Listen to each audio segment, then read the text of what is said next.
Hello, I'm Brigantia Blackbird of the Blackbird Grimoire. Welcome to the daily forecast for Tuesday, March 26, 2024.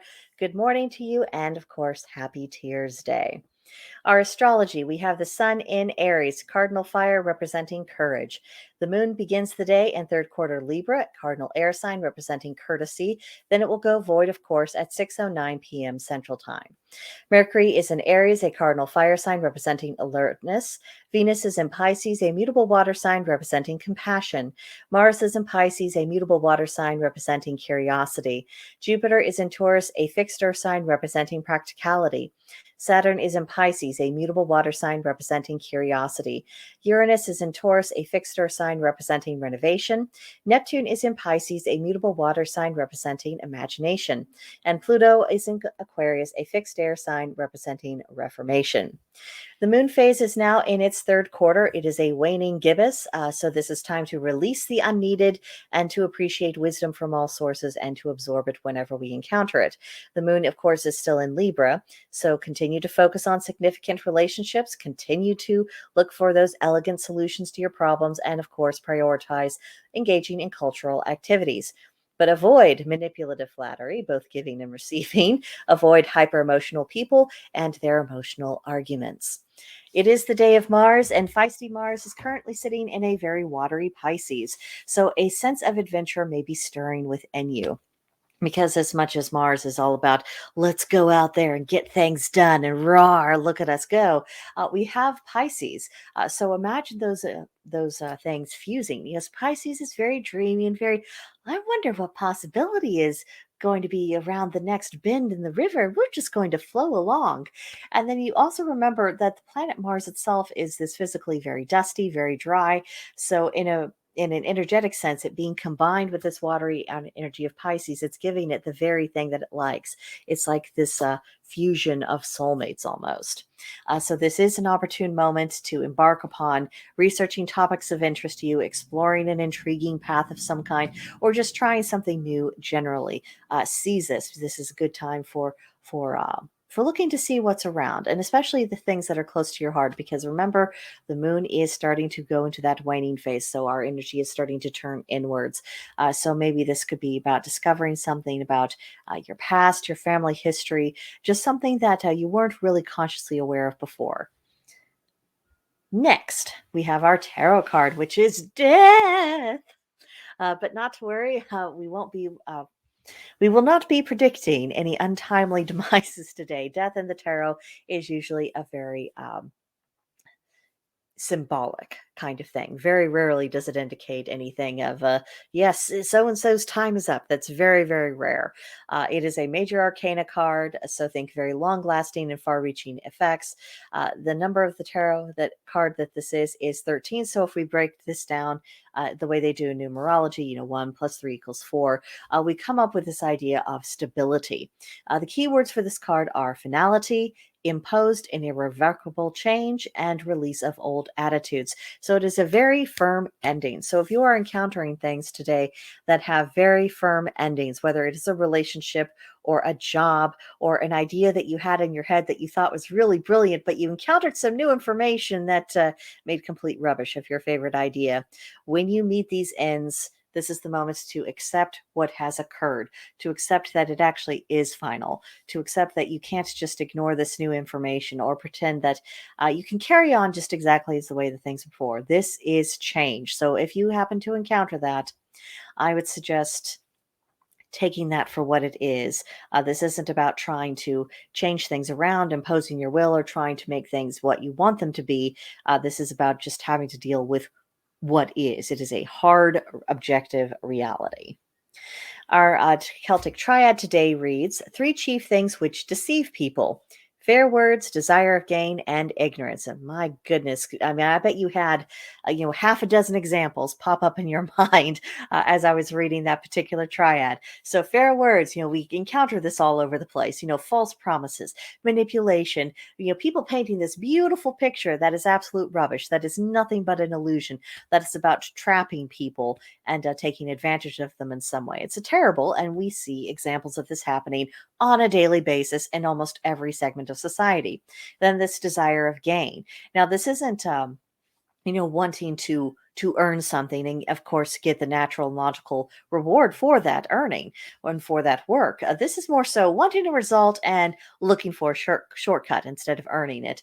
This is also goes along with the theme we've had in many of our recent verses about desiring the unearned, not actually wanting to go to the effort to have something, but definitely wanting to get the end result of it.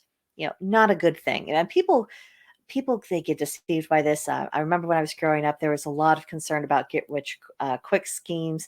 There's all kinds of scams that we see floating around social media. There's all kinds of people who are wanting to take advantage of people saying, "Oh, just give me a little bit of investment and you'll get a huge return. I totally promise you."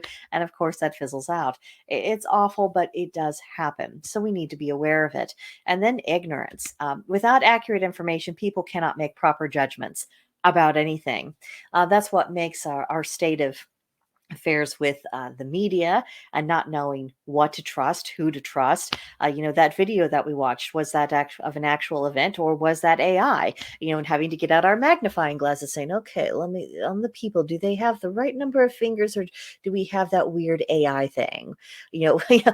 Because we cannot trust anything, because for so long the people who have conveyed information to us, whose job was to convey information to us, they have done so in a deeply manipulative way. And if it hasn't been outright lying, sometimes it has been selective omissions that paint a very different picture than what the reality is, putting deeply manipulative spins on information because it furthers their side of what's going on in politics or what's going on socially, or just what would benefit them financially. I mean, a lot of times it does come down to the very base motivations of just money and power for their own sake.